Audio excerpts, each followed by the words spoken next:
Olá, começa agora o Agrocultura com as principais notícias do agronegócio. No programa de hoje você vai ver: o javali é o único animal que tem caça permitida para controle da espécie no Brasil. Existem atualmente quase 45 mil registros no IBAMA para controle do javali. Ele ataca as lavouras e consome o que encontra pela frente, causando prejuízos para agricultores. O Brasil mantém liderança mundial na exportação de carne de frango. Com a atual pandemia do coronavírus e o surto de peste suína africana, as vendas para a China dispararam. Esse galpão tem capacidade para 37.500 aves e é todo automatizado. Água, alimentação, controle de umidade, pressão e temperatura aqui dentro. E você vai ver também. A campanha de vacinação contra a febre aftosa, que começou nesta sexta-feira em Minas Gerais, vai até o próximo dia 30 de junho. Os pescadores catarinenses estão animados para a safra da tainha de 2020 e com resultados melhores do que a do ano passado.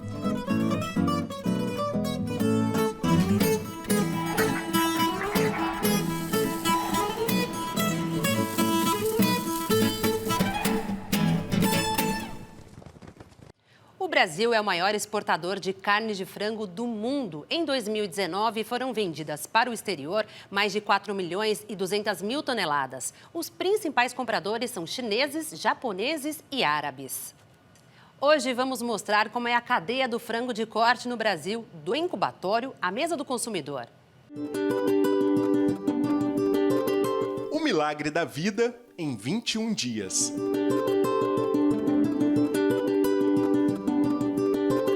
E aí estão eles, centenas, milhares de pintinhos.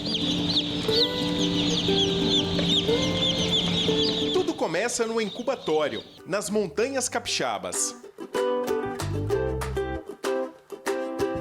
A gente recebe aqui ovos férteis, né, que são diferentes dos ovos consumidos aí pela população, comprados em supermercados. Então os ovos são férteis. Nas granjas de produção desses ovos tem o galo para fertilizar a galinha e a gente recebe esse ovo fértil. Aqui dentro do incubatório ele passa 21 dias dentro de máquinas que têm temperatura e umidade específicas para copiar o que os ovos têm na natureza quando são chocados pela galinha, e depois de 21 dias a gente tem o nascimento dos pintos.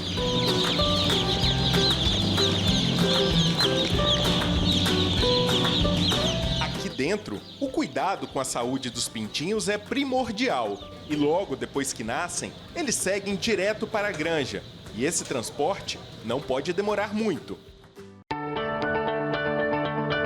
A região serrana se destaca na produção de frango de corte no Espírito Santo. O frango de corte do Espírito Santo é um volume bem pequeno em relação à produção nacional. Nós temos a atividade pulverizada no estado, isso é estratégico para que ela possa crescer ordenadamente nesses pontos, né, no norte, no sul, aqui na região centro-serrana, onde começou toda a avicultura. Então, exatamente, a indústria ela se instalou exatamente nesses pontos para que não ocorresse ou não ocorra nenhuma sobrecarga em alguma área, seja da produção, seja da própria indústria, nessas regiões.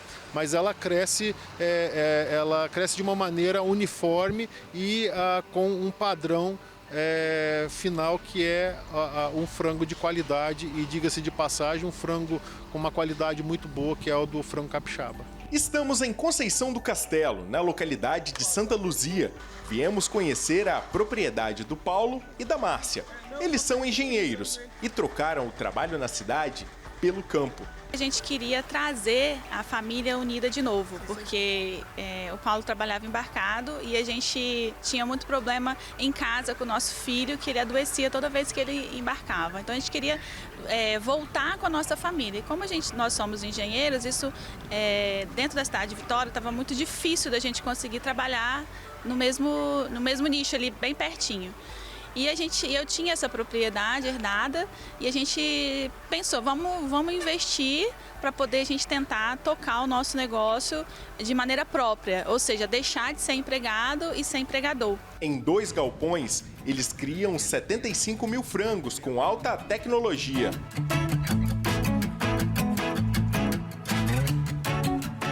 Esse galpão tem capacidade para 37.500 aves. É um modelo importado dos Estados Unidos e é todo automatizado.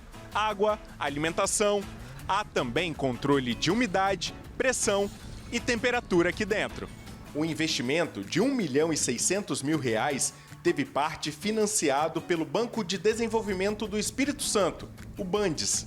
A parceria com a indústria foi fundamental para que o casal apostasse no negócio. A gente tem um acompanhamento da Uniaves para construir esses galpões e logo após a conclusão do galpão, a gente tem o fornecimento dos pintinhos, da ração, a assistência técnica todinha e toda a parte depois do abate. Né? Eles vêm, recolhem as aves e levam para o abate. Então isso é de primordial importância, porque senão não haveria viabilidade para você ter mais um veterinário, você ter mais custos para poder você ter o negócio. Então a viabilidade do negócio se tem com todo esse aparato. Uma equipe técnica acompanha todo o desenvolvimento da granja. Tudo para garantir o bem-estar das aves. Nosso trabalho aqui é acompanhado desde a chegada dos pintinhos, né, do pré-alojamento, da limpeza e desinfecção da granja. Aí tem a importância de estar acompanhando sanitariamente, ambiência, o manejo, como que funciona para no final a gente obter esse resultado que é o empenho que o frango tem, todo o desempenho dele para produzir, né, para desenvolver. Água tratada e alimentação balanceada. Resultado, frango de qualidade e pronto para o abate. Em 45 dias, as aves chegam a pesar 3 quilos. As pessoas costumam associar o ciclo curto do frango ao uso de alguma substância, né? Então não são usados nenhuma substância, nesse caso o hormônio, por 2 fatores principais, né? O primeiro é que é proibido por lei. Tem uma instrução normativa do MAPA, número 17 de 2004, que proíbe o uso de substâncias hormonais a fim de estimular o crescimento. E um outro fator é que é extremamente inviável e impraticável, porque para um hormônio ter efeito, ele precisa ser utilizado via injetável e de uso diário. Então imagina uma granja aí de 20 mil, 30 mil frangos sendo aplicados hormônios todos os dias, um por um, via injetável. Então é impraticável, né? Não acontece esse uso. E esse ciclo curto do frango, ele se dá devido a 3 fatores principais. A genética dessas aves, então são animais com potencial de ganho de peso, de conversão alimentar, que é o aproveitamento da ração em transformar essa ração em peso corporal muito bom. E o outro fator é a nutrição, que eles recebem ração extremamente balanceada, à vontade, formulada para cada fase de vida desse animal, e também ao manejo, que todo o cuidado com o ambiente, temperatura, sanidade. Então esses 3 fatores que proporcionam esse ciclo curto, né, desses animais.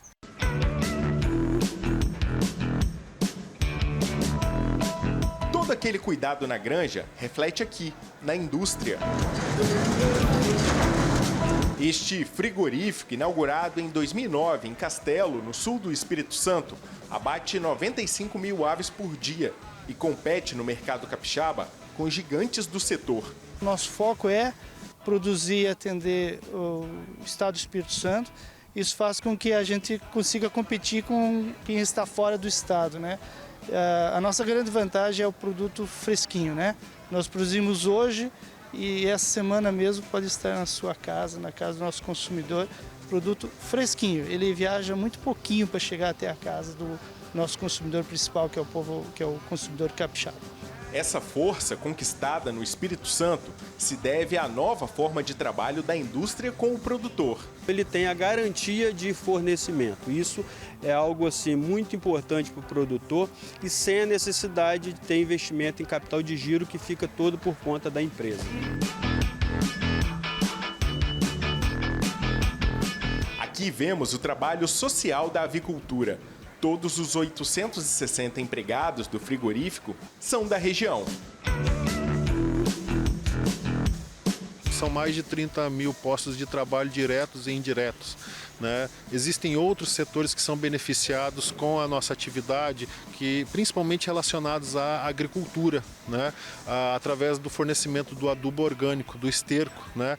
A agricultura, esse cinturão verde que nós temos aí, que fornece grande parte das folhosas, das hortícolas, das frutas para o Ceasa ou para outro mercado, depende do nosso adubo orgânico. E só nesse aspecto, Bruno, nós temos mais de 100 mil famílias que são beneficiadas em função desse adubo orgânico. Alguém aí ainda duvida que a avicultura é um bom negócio? Estamos muito felizes, a família está muito feliz, né? Então, eu acho que daqui para frente é só colher os frutos.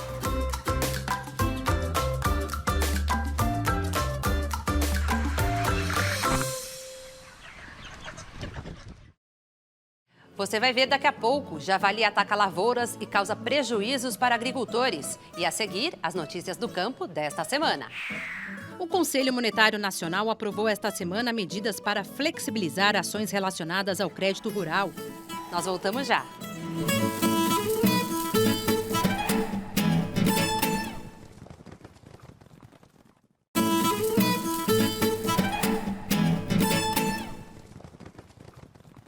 Confira agora as principais notícias do campo desta semana.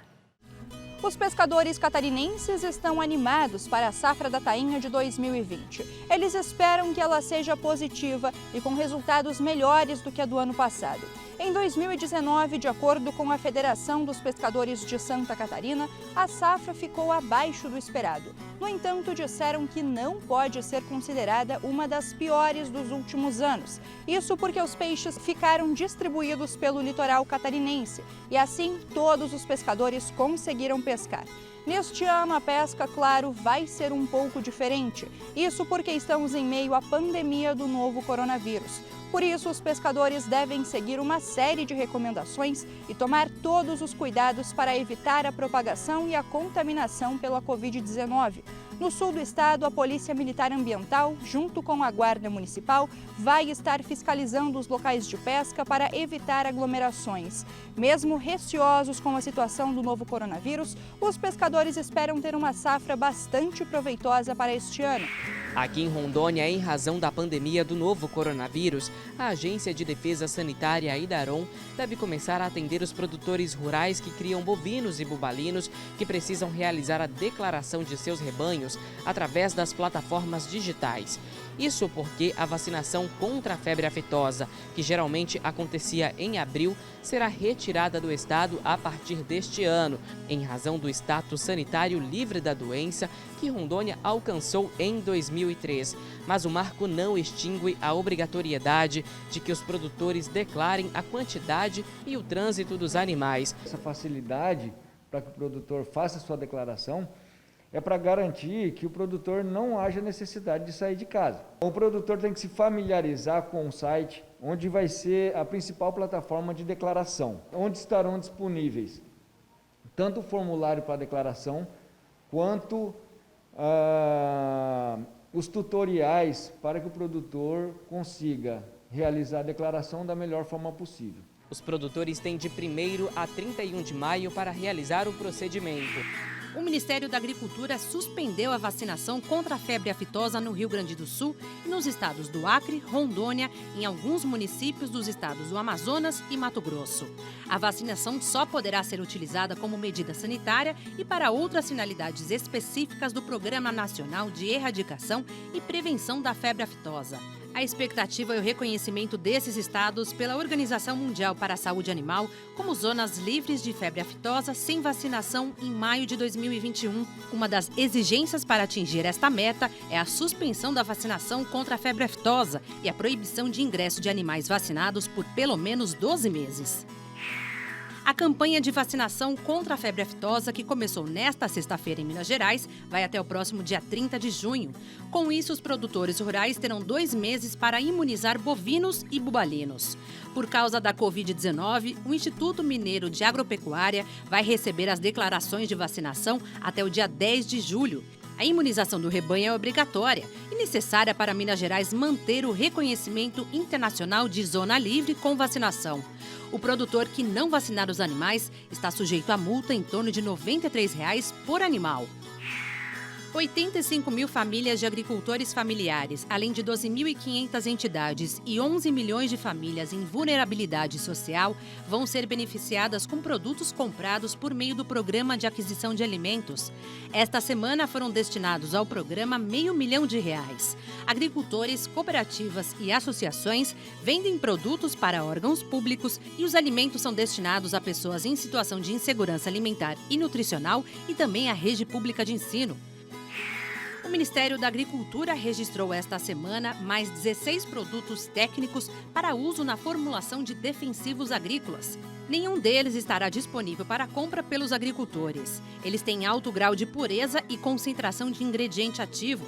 Os produtos que tiveram registro publicado foram analisados e aprovados pelo Ministério da Agricultura, IBAMA e Anvisa. Santa Catarina ampliou o programa de erradicação de brucelose e tuberculose nos rebanhos. Entre as medidas estão o aumento da vigilância para a localização de propriedades com suspeitas de focos das doenças, realizações de diagnósticos definitivos e abates de animais contaminados. São realizados 500 mil exames por ano para verificar se há zoonoses no rebanho catarinense. Atualmente, o estado tem 768 propriedades certificadas como livres de brucelose e tuberculose. O Conselho Monetário Nacional aprovou esta semana medidas para flexibilizar ações relacionadas ao crédito rural. O prazo para a contratação de crédito pelas empresas cerealistas com recursos do BNDES foi prorrogado em 1 ano. Os produtores rurais poderão acessar a linha de crédito até 30 de junho de 2021 para o financiamento de investimentos em obras, aquisições de máquinas e equipamentos e expansão da capacidade de armazenamento de grãos. Também foram flexibilizadas regras para operações de crédito rural já contratadas. As novas medidas dispensam registro de documentos em cartórios, entrega de notas fiscais e vistoria presencial de propriedades por causa da pandemia do coronavírus. O agronegócio brasileiro abriu mercado para 48 produtos em 21 países no período de janeiro de 2019 a março deste ano, segundo dados do Ministério da Agricultura.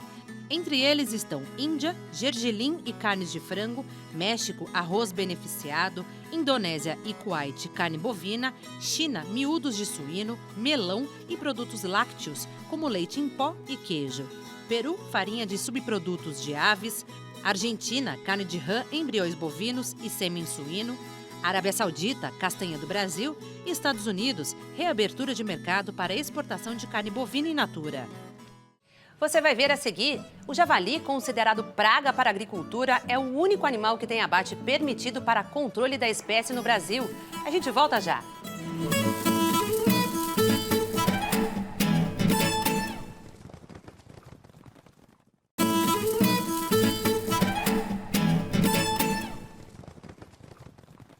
O javali se multiplica e se espalha pelas lavouras, causando prejuízos para a agricultura em várias regiões do Brasil. O controle da espécie por meio do abate é liberado por lei. Os javalis estão na mira de controladores de dia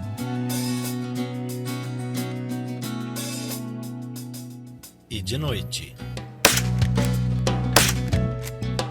Quando escurece, eles saem de esconderijos para comer. Atacam as lavouras e destroem tudo que encontram pela frente. São considerados uma praga pelos agricultores. Quando amanhece, dá para ver os estragos. O prejuízo para a lavoura é grande. Os impactos são inúmeros, né? Você tem impactos da ordem ambiental, né? Tipo impactos sobre espécies nativas, sobre a vegetação, ele destrói o subosque, ele destrói ninhos de aves, outros pequenos vertebrados, ele chafurda nas nascentes e córregos, ele drena áreas pantanosas ou áreas de várzea, destrói nascentes, é uma série de impactos. A caça aos javalis é autorizada. Uma instrução normativa de abril de 2019 estabelece critérios.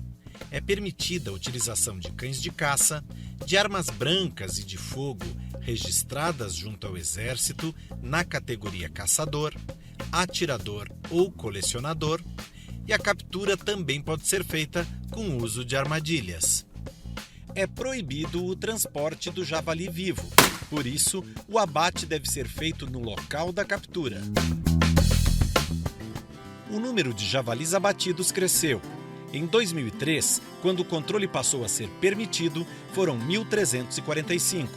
Em 2014, 2.801. 2015, 5.052. E em 2016, 8.146. Último levantamento feito pelo IBAMA. Existem atualmente quase 45 mil registros no IBAMA para controle do javali. E os números de registros de armas de fogo por colecionadores, atiradores e caçadores no Brasil dispararam. Eram pouco mais de 35 mil em 2016. No ano seguinte, 2017, pulou para quase 58 mil. Uma das preocupações é o outro animal ser confundido com o javali e ser abatido por engano. Há algumas semelhanças. O javali pesa de 80 a 100 quilos. Tem de 4 a 5 filhotes por gestação. A pelagem é preta nos adultos e marrom com listas nos filhotes. Porco doméstico. Pesa mais de 150 quilos. Tem de 9 a 11 filhotes por gestação. Tem pelagem variada, sem listas, pode ter manchas e é menos peludo do que o javali. É também considerado uma espécie que pertence ao mesmo gênero do javali. O javaporco, cruzamento de porco com javali, pesa de 80 a 200 quilos. Tem 4 a 12 filhotes por gestação. A pelagem é mista com listas. Outras espécies também podem confundir caçadores. Cateto. Pesa de 15 a 30 quilos. Tem 1 a 4 filhotes por gestação. A pelagem é cinza e preta com faixa clara no dorso. Queixada. Pesa 25 a 40 quilos. Tem 1 a 3 filhotes por gestação. A pelagem é preta com mancha clara na mandíbula. Para ser controlador de javali, é preciso fazer uma inscrição no Cadastro Técnico Federal e emitir um certificado de regularidade. Depois, é necessária uma autorização de manejo no Sistema de Monitoramento de Fauna. Caso sejam usadas armas de fogo, é necessário o registro no Exército. A última etapa é entregar relatórios das ações de manejo de controle de javalis a cada 6 meses na plataforma do Sistema de Monitoramento. A plantação de milho é uma das preferidas pelo javali. Além do grão, devora também o adubo e as sementes. Originário da Ásia e Europa, o javali foi introduzido há décadas no Brasil com a promessa de ser rentável comercialmente. A ideia não deu certo e o bicho ficou solto e começou a se proliferar pelo país.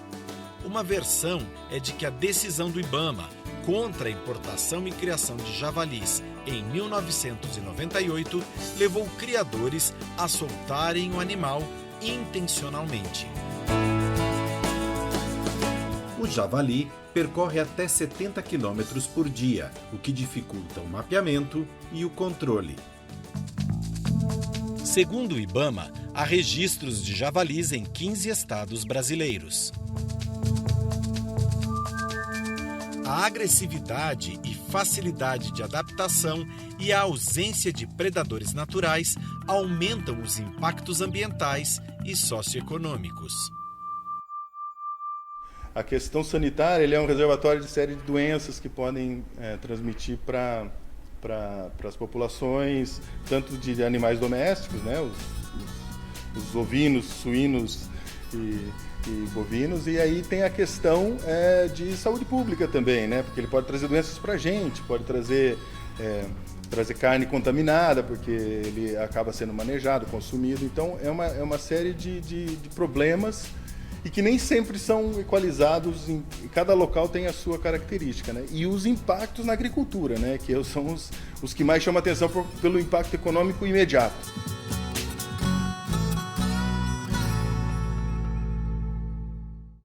O programa Agricultura de hoje termina aqui. Até a próxima semana.